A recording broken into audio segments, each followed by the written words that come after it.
இங்க கடைக்கு வெளியில ஒரு பொண்ணு ரொம்ப நேரமா வெயிட் பண்றத அந்த கடையில வேலை செய்யறவரு பாத்துக்கிட்டே இருக்காரு. இப்ப நைட் டைம் ஆகியுமே அந்த பொண்ணு அங்கேயே நிக்கிறதுனால அந்த பொண்ணை கூப்பிட்டு என்னாச்சுன்னு கேட்கும் போது தன்னோட ஃப்ரெண்டு நம்பி இந்த பொண்ணு வேலைக்காக இங்க வந்திருப்பா. ஆனா அவ போன் எடுத்திருக்க மாட்டா. அதனாலதான் இந்த பொண்ணு அங்கேயே அந்த பொண்ணுக்காக வெயிட் பண்ணிட்டு இருந்திருப்பா. சோ இதை விரும்பி புரிஞ்சுக்கிட்டு அந்த பொண்ணை கூட்டிட்டு போய் ஒரு கடையில வேலைக்கு சேர்த்து விடாரு. ஆனா அந்த பொண்ணு கொஞ்ச நாளே திரும்ப வந்துடுறா. இவருமே அந்த பொண்ணை பார்த்து என்னாச்சுன்னு கேட்கும் போது அந்த பொண்ணு நல்லதான தீமை சொல்ல ஆரம்பிக்கிறா. ஆக்சுவலா அந்த கடைக்காரன் அந்த பொண்ணு கிட்ட மிஸ்யூஸ் நடந்திருப்பான்.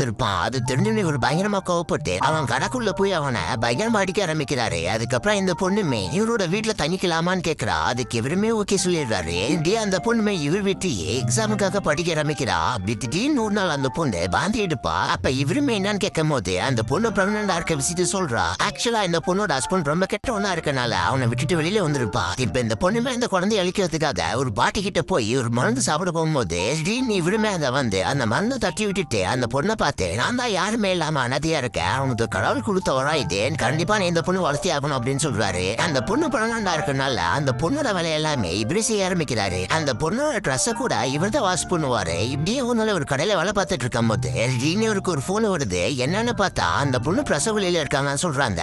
கேட்டோன்னா வேகமா அந்த பொண்ணையுமே ஹாஸ்பிட்டல் அட்மிட் பண்றாங்க. அந்த பொண்ணுக்கு இப்ப பெண் குழந்தையுமே பிறகுது. அந்த குழந்தைய இவரோட குழந்தைய நினைச்சு ரொம்ப பாசமா வளர்த்துக்க ஆரம்பிக்கிறாரு. இப்படியா அந்த குழந்தையுமே வளர்ந்து இவரதான் அப்பா நினைச்சுக்குது. அப்பதான் திடீர்னு ஒரு நாள் அந்த பொண்ணோட உண்மையான அப்பா வந்து அந்த பொண்ணையும் அந்த லேடியை கூட்டிட்டு போயிருவாங்க. ஆனா இவரால அந்த குழந்தைய பார்க்காம இருக்க முடியல. சோ அதனால அந்த குழந்தைய எப்பயுமே அடிக்கடி பார்க்க போவாரு. அப்ப அந்த குழந்தையோட உண்மையான அப்பாவுமே நீ விட்டு இங்க வராதீங்க அப்படின்னு சொல்லி இவர் அசிங்கப்படுத்தி அனுப்பிச்சு விட்டுருவாங்க.